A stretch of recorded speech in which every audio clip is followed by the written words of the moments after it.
Morning বন্ধুরা, আগে তোমাদের একটা সুন্দর জিনিস দেখাই। এই দেখো হাওড়া ব্রিজ, এই যে পাশে গঙ্গা, ঠিক আছে।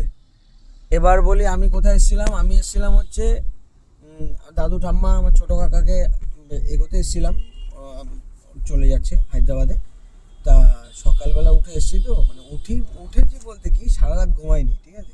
যার জন্য এই যে আমার ভাই দেবা পাগলা ওরে ধরে নিচ্ছি, কারণ আমার চোখে ঘুম, আমি ঘুমাবো, ও গাড়ি চালাবে, বাড়ি চলে যাবো। অনেকদিন পর ভিডিও নিয়ে আসলাম। না বল, আসার সময় আমি চালিয়েছিলাম। না আমি চালিয়েছি যেটুকু, আমি এয়ারপোর্ট পর্যন্ত এসেছি, তারপর হচ্ছে ঘুম পাচ্ছিল বলে আমি ভয় একটু লেগেছে। চালাম। তা হচ্ছে গিয়ে অনেক দিন পর, প্রায় 1-1.5 সপ্তাহ পর ভিডিও নিয়ে আসলাম। তো কেউ কিছু মনে করো না, এখন থেকে পরপর কন্টিনিউ ভিডিও আসবে, ঠিক আছে। তো টাটা, কন্টিনিউ ভিডিও আসবে, কাজের ভিডিও, অনেক সুন্দর সুন্দর কাজের ভিডিও আসবে, গাড়ির ভিডিও আসবে, সব কিছুই আসবে। তার মধ্যে কিছু ইন্টারেস্টিং ব্লগও আসবে, ঠিক আছে। যে বন্ধুরা কি করে কাজের মধ্যে, ওরা তোমরা তো জানোই ওরা কাজের মধ্যে কি করতে পারে, ঠিক আছে।